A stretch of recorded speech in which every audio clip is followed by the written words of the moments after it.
ಮಾಲಿಕೆ 5, ಪುಸ್ತಕ ಪರಿಚಯ 13, ತಿಂಗಳ ವಿಶೇಷ, ಸರಣಿ ವಿಶೇಷ, ಆನಕ್ರೂರವರ ಬರಹಗಾರನ ಜೀವನ. ಪುಸ್ತಕದ ಹೆಸರು ದೀಪಾರಾಧನೆ.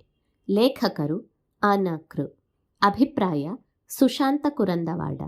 ಓದುತ್ತಿರುವವರು ಪಲ್ಲವಿ ಎಂ.ಆರ್. ಸಾಹಿತ್ಯ ರತ್ನ ಕಾದಂಬರಿ ಸರಣಿಯ ಕೊನೆಯ ಪುಸ್ತಕವಿದು. ಮೂರ್ತಿಯು ಒಬ್ಬ ಸಾಮಾನ್ಯ ಕಾದಂಬರಿಕಾರನಾಗಿ ತನ್ನ ಜೀವನದುದ್ದಕ್ಕೂ ಕನ್ನಡ ರಸಿಕರಿಗೆ ಸಾಹಿತ್ಯ ಸೇವೆ ಮಾಡಿದ ಅದ್ಭುತ ಜೀವಿ. ವಿಶ್ರಾಂತಿರಹಿತ ಜೀವನದಲ್ಲಿ ಎಷ್ಟೋ ಯುವ ಸಾಹಿತಿಗಳಿಗೆ ಅಭಯ ಹಸ್ತ ನೀಡಿ ಕನ್ನಡ ಸಾಹಿತ್ಯವನ್ನು ಎತ್ತಿ ಹಿಡಿದು ಅವರಿಗೆ ಮುನ್ನುಡಿಯನ್ನು ಬರೆದು ಅವರನ್ನು ಜಯಿಸಿದ ಮೂರ್ತಿ ಕೆಲ ಸಮಯದಲ್ಲಿ ಅದೇ ಯುವ ಸಾಹಿತಿಗಳು ಅವನ ವಿರುದ್ಧ ಕಿಡಿಕಾರಿದರು.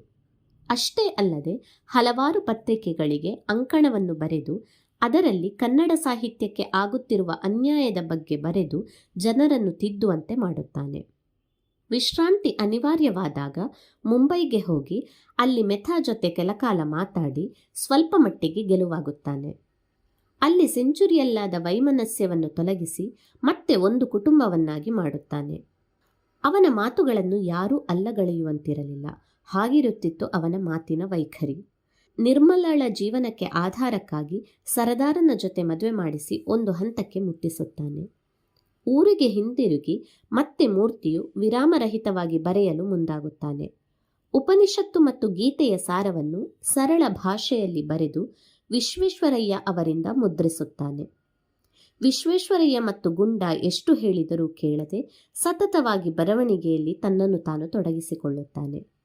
ಒಂದು ಕಾಲದಲ್ಲಿ ಅವನ ವಿರುದ್ಧ ಪಿತೂರಿ ಊದುತ್ತಿದ್ದ ಪುಟ್ಟಣ್ಣ ತನ್ನ ಸಂಘವನ್ನು ತೊರೆದು ಮೂರ್ತಿಯ ಜೊತೆಯಾಗುತ್ತಾನೆ.